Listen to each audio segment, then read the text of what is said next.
For the last few years, we've been coming out here to Audiology Hearing Aid Associates and learning all about hearing loss and all other kinds of issues.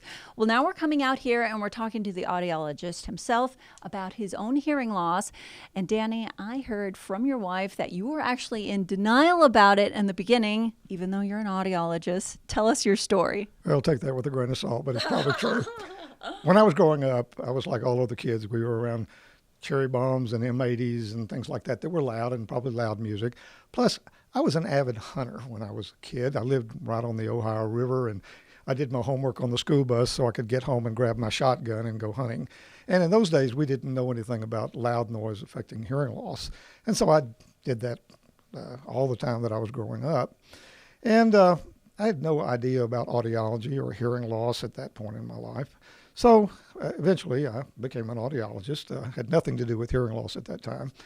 And found out, probably when I was in my 40s or 50s, that hearing loss runs in my family. Lo and behold, my mother and her siblings all started developing hearing loss when they're in their 40s and 50s.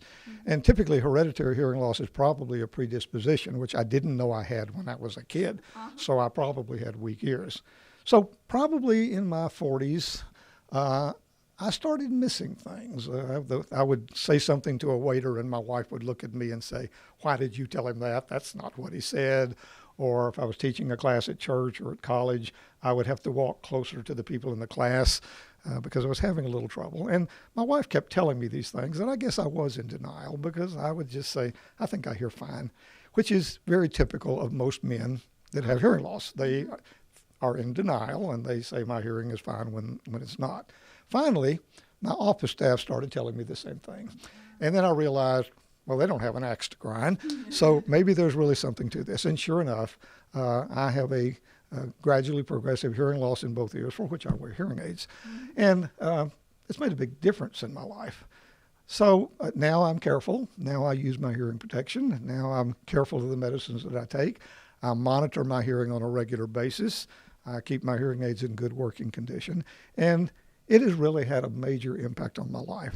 So I don't think it's an exaggeration to say that using hearing aids and paying attention to my hearing has really improved my quality of life. Now, I'm not telling you this as an audiologist. I'm telling you this as a patient. So if you're in denial about a hearing loss and other people around you are telling you there's probably an issue, chances are that there really is. So I assume this has changed the way you practice medicine then. When you have the problem yourself, it gives you empathy for your patients. You can learn a lot from textbooks, but the best textbook I've got is my autobiography. So I can look at my own hearing loss, and because I can empathize with the patient, I can understand the things they're saying. And when I explain the difficulties that I have, it's almost like their face lights up and they say, "I understand. That's what I have as well."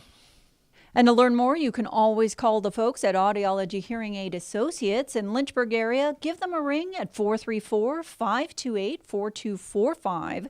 In Danville, they can be reached at 434-799-6288. You can also find out more online at digitalhearingforyou.com.